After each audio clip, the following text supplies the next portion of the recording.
30 second আগুন লাগার খবর আসার পরে 30 সেকেন্ডের ভিতরেই এখানকার যে নিজস্ব ব্যবস্থা আছে সেই ব্যবস্থা তারা ডেপ্লয়েড হয়েছে।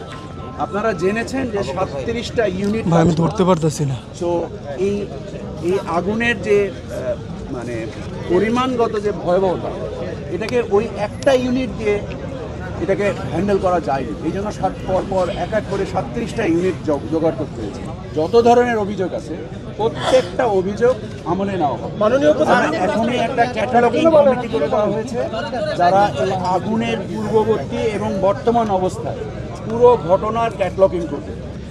আপনার এই ক্যাটালগ দিয়ে আমরা তারপরে অংশীদারের সাথে আলোচনা করে গোয়েন্দা সংস্থা থেকে শুরু করে তদন্ত সংস্থার সকলকে একত্রে নিয়ে আমরা এখান থেকে এর রহস্য উদ্ঘাটন করার চেষ্টা করি।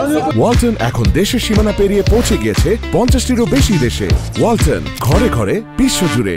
আমাদের কালকে রাত থেকেই কার্গো আসছে। আমাদের বাণিজ্য সহায়তার উদ্দেশ্যে আমরা এই কার্গোগুলো বন্ধ করতে পারবো না। আমরা প্রায় সারা রাত এয়ারপোর্টে ছিলাম। আমরা একটা নতুন জায়গা এনবিআর সাথে সংশ্লিষ্ট হয়ে ডিজিএনই আমাকে প্রতিশ্রুতি দিয়েছে যে দ্রুততম সময়ে, আমরাও সরকারের পক্ষ থেকে দ্রুততম সময়ে এটাকে কিভাবে বের করা যায়।